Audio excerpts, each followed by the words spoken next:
वृद्धंकु गला काटी हत्या जयपुर फांपुड़ी निकटू वृद्धंक मृतदेह उद्धार गला काटी वृद्धंकु केही हत्या करिथिबा अभियोग होईछि। सदर थाना अभियोग पर पुलिस तदंत आरंभ करिछि। मृतक कुमुरीपुट गांर होइतिबा सूचना मिलिछि। तेबे वृद्धंकु गला काटी हत्या फांपुड़ी निकटू वृद्धंक मृतदेह उद्धार करा जाईछि।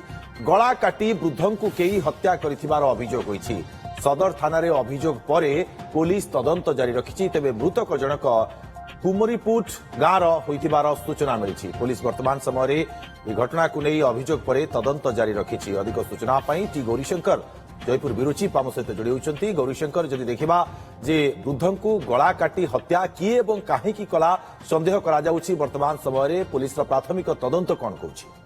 गतकाली घटना घटी जहाँ सूचना आसी पहुंची जमीती कि जयपुर सदर थाना अंतर्गत फांपुड़ी निकटस्थ कुमुलीपुट गांव वृद्ध जनक होती रघुनाथ गौड़। से जमीती कि प्रत्येक दिन से गाँव में जो चा पीवा जाते सेमती चा पीवा जाते जहाँकि पुअर अभियोग जहाँकि भगवान गौड़ पुओ लिखित अभियोग कर सदर थाना अभियोग अनुसार जदि आम देखा से सब प्रत्येक दिन जपरी चा पीवा जाती 4टा-5टा बेले जाती किंतु 6टा-7टा फेरी जाती किंतु गतकाली से जो विलंब है से फेरी ना पुओ को सन्देह है से जाइए देखला देखिले देखला बेलू मृतदेह पड़ी रही। तो सेठू से अनुमान कले जेहेतु विजुआल्स रे भी देखई परने जेतु बेकरे गोटे क्षत चिन्ह होती जोटा हत्या कराई तो अभियोग होची संशय भी कराउची आ से घटना को लेकिन अभियोग है पुलिस तार तदंत आरंभ कर गतकाली राति पुलिस घटनास्थल में पहुंची। तो बर्तमान पुलिस तदंत आरंभ कर कहीं क्यों परिस्थिति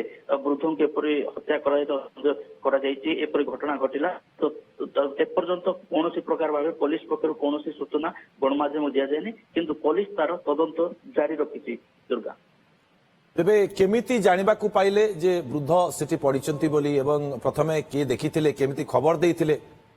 देखो से कथा ही मुझे जिते बापा प्रत्येक दिन जमी नीति जाती जो कुमुलीपुट गाँव जो चा दुकान रही सेमती चा पीवा जाते किंतु से जमी नीति जाऊे फेरी जाते घर को से किंतु काली आ फेरी ना काली जो विलंब है पुअर सन्देह है पुओ सन्देह है से जाकि से पाखापाखि देखला बेलू स्थानीय लोक से देखला बेलू मृतदेह पड़ी काली भी चा दुकान चा पीथिले।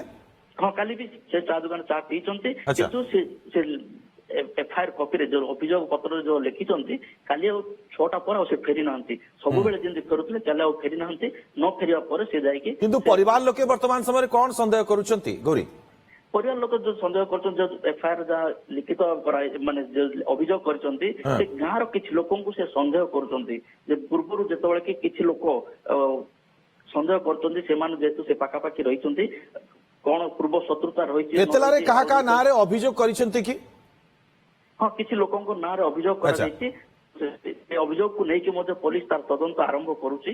तो सविशेष तो पारिपार्श्विक स्थिति को अनुसार से लोक मानकु संदेह कहीं कर परिवार लोके कौन पूर्व शत्रुता किछि रहिथिला कि वृद्धंक सहित एपर्यंत स्पष्ट कौन सूचना मिली ना जेहेतु से पुओ लिखिं से एफआईआर कॉपी रे जेहेतु माने जड़े लोक कहते जेहेतु आज गोटे लोक मारिबार अच्छी एभलिया जो कही परवर्ती समय सन्देह निश्चित भाव में गौरीशंकर एक दुखद खबर वृद्धं को गला काटी हत्या करा जाइथिबार अभियोग होईछि थाना रे। वर्तमान समय तदंत पुलिस जारी रखिछि।